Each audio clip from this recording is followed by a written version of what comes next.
What if the Colosseum wasn't just a giant stone stadium, but a machine? A carefully designed, precision-built masterpiece meant to summon wild beasts from beneath the earth, flood itself for naval battles, and bend tens of thousands of citizens to the will of an empire. We've all seen the outside: arches, ruins, tourists snapping selfies. But what most people don't realize is that beneath the sand and stone was a world of pulleys, trapdoors, secret tunnels, and engineering so advanced, it still stuns modern architects. This wasn't just about gladiators and blood. This was power, propaganda, and control, disguised as entertainment. And the deeper you look, the more secrets start to surface.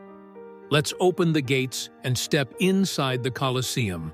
Not the tourist version, but the real one. The version built with hidden intentions, shocking design, and a level of ambition few buildings have ever matched. The real reason it was built. The Colosseum wasn't just built for fun, it was damage control.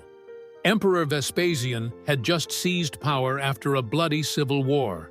Rome was unstable, so he did something bold: drained Nero's private lake, a hated symbol of imperial excess, and built the Colosseum in its place. A message to the people: this is yours now. But this wasn't generosity. It was strategy. He gave the public violence, drama, and distraction. Gladiators, beasts, and battles, free of charge, while Rome's real problems were buried under sand. The Colosseum became more than an arena. It was imperial propaganda disguised as entertainment. And beneath its surface, things got even more engineered and even more chilling. Hidden infrastructure beneath the arena. Beneath the blood-stained sand of the Colosseum was a world few ever saw. A hidden network of tunnels, lifts, and trapdoors that made the impossible feel effortless. It was called the Hypogeum. Think of it as Rome's backstage, where animals, gladiators, and stage effects were prepped and launched into action. Over 24 wooden elevators lined the arena's edge, each one operated by teams of workers cranking massive wheels and winches to lift cages full of lions, bears, and more. One moment, the arena looked empty. The next, chaos erupted from beneath. These weren't random mechanics. The entire system was a calculated display of power. The Romans didn't just want to entertain, they wanted to shock, to control every moment, every surprise, every cheer. Some believe secret tunnels linked the Colosseum to nearby gladiator schools and animal pens, allowing performers and beasts to appear seemingly out of nowhere. Whether that's fact or myth, one thing is clear: the Colosseum wasn't just built for combat. It was built for illusion. And illusion took on an entirely new form when they flooded the arena for war at sea. Naval battles in a stadium? Yes, you heard that right. The Colosseum once hosted full-scale naval battles. Real ships, real water, real death. Before the underground Hypogeum was added, the arena floor could be completely removed. In its place, Roman engineers flooded the space using aqueducts and carved channels, turning it into a shallow artificial lake. The process took hours, and the result was jaw-dropping. These were called naumachii. Condemned prisoners were thrown onto boats and forced to reenact famous sea battles. It wasn't just a show, it was a warning. Rome could even control the sea, inside a city. Thousands watched as ships crashed, men drowned, and victory was soaked in blood.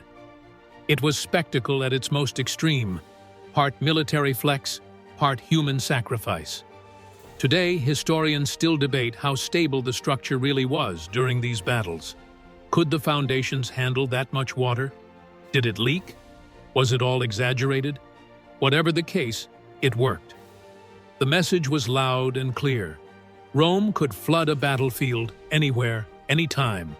And once the naval battles ended, the Colosseum evolved again, this time into a rigid reflection of Roman society. The seating plan was a class system in stone. In the Colosseum, your seat was your status. Senators had front-row views. Right behind them sat the equestrian class, wealthy, powerful, privileged. Farther up, Roman citizens. At the very top, wooden bleachers for women, slaves, and the poorest of the poor. Every level screamed, "This is where you belong." It wasn't just a crowd. It was a living blueprint of Roman society. Some say secret boxes were used for shady political deals, but whether that's true or not, the message was clear. The games were about power, on the sand and in the stands. And even the sun wasn't left to chance. The Valerium, Rome's giant sunroof. Rome gets hot. Blazing, dry, unrelenting heat. And the Colosseum was a giant stone oven under the midday sun. So how did 50,000 people sit through all-day games without melting? They didn't just suffer through it. They engineered a solution. The Valerium. A massive retractable awning system made of canvas sails, ropes, and 240 towering masts. Think of it as a giant Roman sunroof. It took over 1,000 sailors from the Imperial Navy to operate. Each section had to be pulled, positioned, and tightened in perfect sync using a system of winches and pulleys. The entire setup shaded the crowd, leaving the arena itself exposed in dramatic light. It wasn't just shade, it was spectacle. Even the sky was choreographed. And just like everything else in the Colosseum, it served a purpose: comfort, control, and awe. But the real architectural mind games were happening in the details most people missed.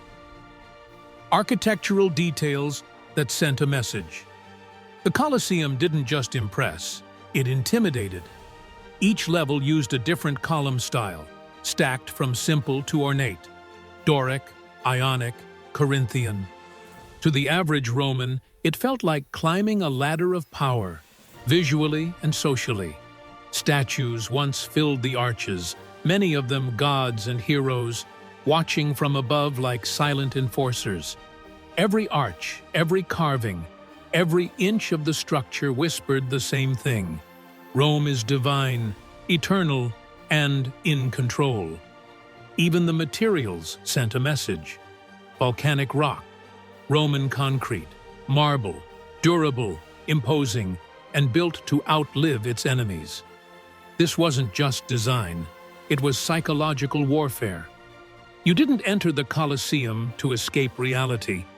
You entered to feel the weight of an empire pressing down from all sides. And the speed at which they built it? That's where the story turns from impressive to almost unbelievable. The Flavian Flex, built in just 10 years. Here's the part that blows minds. The Colosseum was built in under a decade. No machines, no modern tools, just raw manpower, Roman engineering, and relentless ambition.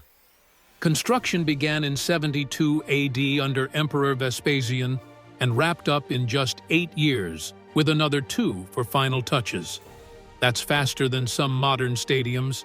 They used volcanic ash concrete, strong, self-healing, and still standing 2,000 years later. Cranes powered by human treadmills lifted stones into place. A 12-meter deep foundation was laid to stabilize the entire structure on unstable ground. And who built it? Tens of thousands of enslaved people, captives from wars, forced to create the monument that would later entertain their conquerors. Some theories suggest shortcuts in construction may explain parts of the structure that collapsed centuries later. But even with those flaws, the Colosseum endures, scarred, cracked, but still towering. Because this wasn't just about building an arena, it was about making a statement the world would never forget. the arena that changed everything. The Colosseum wasn't just a stadium. It was a machine built for control. Every trapdoor, every stone bench, every roar of the crowd served a purpose: to distract, impress, and dominate. It turned death into spectacle, engineering into art, and empire into experience. For nearly 500 years, it staged everything from naval battles to mass executions, reminding every Roman citizen who held the power. And somehow, through earthquakes, looting, and time itself, it still stands. Today, tourists see ruins. But behind those ruins is a blueprint, one modern architects still study, and one Rome used to rule not just cities, but hearts and minds. The Colosseum didn't just survive history, it shaped it.